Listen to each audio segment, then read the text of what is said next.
यहाँ पे हमें क्वेश्चन में दे रखा है A vector comma B vector comma C vector और ये सभी vector A vector plus B vector plus C vector और A vector plus B vector plus C vector unit vector है। और हमसे ये दो क्वेश्चन पूछे गए तो इसमें हमें सिंपली कुछ नहीं करना, फॉर्मूला लगाना है, सॉल्व हो जाएगा क्वेश्चन। अब वो कैसे?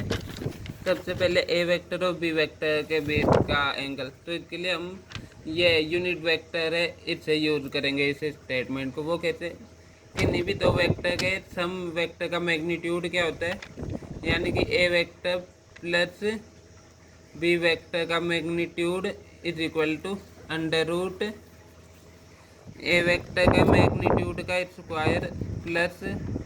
बी वेक्टर के मैग्नीट्यूड का स्क्वायर प्लस 2a वेक्टर का मैग्नीट्यूड इंटू बी वेक्टर का मैग्नीट्यूड इंटू कोस थीटा। अब ये A vector plus B vector का मैग्नीट्यूड हमें यहाँ पे दे रखा है 1 है, यूनिट वेक्टर है यानी कि 1, यानी कि 1 is equal to under root 1 plus 1 plus 2a vector का मैग्नीट्यूड और बी वेक्टर का मैग्नीट्यूड 1 है यानी कि 2 कोस थीटा। दोनों तरफ स्क्वायर कर दिया यानी कि 2 plus 2 cos theta is equal to 1, 2 cos theta is equal to -1, ये 2 इस साइड में गया तो cos theta is equal to minus का 1/2। अब कोस थीटा माइनस का 1/2 का यहाँ पे बनता है, ग्राफ से सोल्व करेंगे। ये cos minus theta is equal to -2 यानी कि ये आ जाएगा 120 डिग्री। वेरीफाई भी कर सकते हैं हम इसे, जैसे कि cos 90 प्लस 30 डिग्री, इस डायरेक्शन में cos नेगेटिव होता है यानी कि cos 120 degree is equal to cos 90 plus 30 degree, यानी कि इस साइड में cos नेगेटिव और ये बन गया माइनस का साइन 30 डिग्री, क्योंकि अब ये वाला है cos, यानी कि साइन 30 डिग्री की 1/2 यानी कि माइनस का 1/2, यानी कि ये 120 डिग्री आ गया ए वेक्टर और बी वेक्टर के बीच का एंगल। 120 डिग्री को हम पाई की फॉर्म में लिख सकते हैं 2π/3, ये डी। ऐसे अगले क्वेश्चन में मैं पूछा ए वेक्टर और सी वेक्टर के बीच का एंगल, तो यहाँ पे इनमें ए वेक्टर प्लस सी वेक्टर नहीं दे रखा, तो हम ये इस वाले को यूज कर लेंगे, A vector plus B vector plus C vector का फॉर्मूला लगा देंगे। तो A vector plus B vector plus C vector का magnitude is equal to under root ये ए वेक्टर के मैग्नीट्यूड को मैं सिंपली ए ही लिख रहा हूँ, A square plus B square plus C square.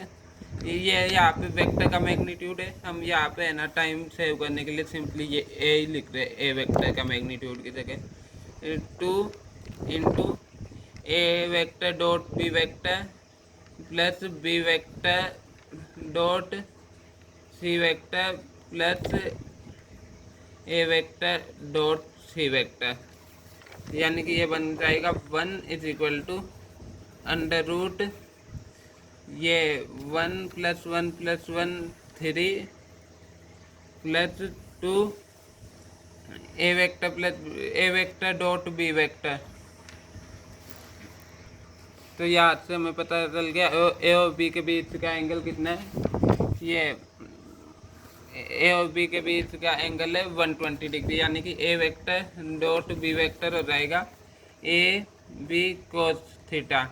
1 × 1 × cos theta की वैल्यू है माइनस का 1/2, यानी कि ये बन जाएगा 2 × माइनस का 1/2 plus B vector dot C vector, same to का same B dot C into cos theta. Angle कितना है, यही सेम वाले प्रोसेस से 120 डिग्री है, 1 × 1 × कोस 120 डिग्री, यानी कि माइनस का 1/2, यानी कि माइनस का 1/2 माइनस का 1/2 plus A vector dot C vector हमें फाइंड करना है। मल्टीप्लाई कर देते, दोनों साइड स्क्वायर कर ले तो ये बन जाएगा 1 is equal to 3 plus 2 × minus का 1/2, यानी कि 3 -1 plus A vector dot 2a vector dot C vector. तो फिर बाद में ये क्या बन जाएगा 3 - 2, यानी कि 1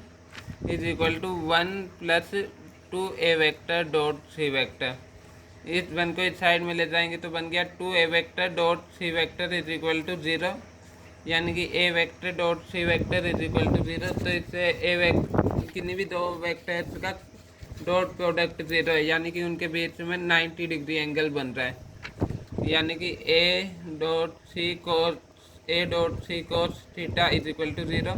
थीटा की वैल्यू आ गई 90 डिग्री, यानी कि पाई बाई 2।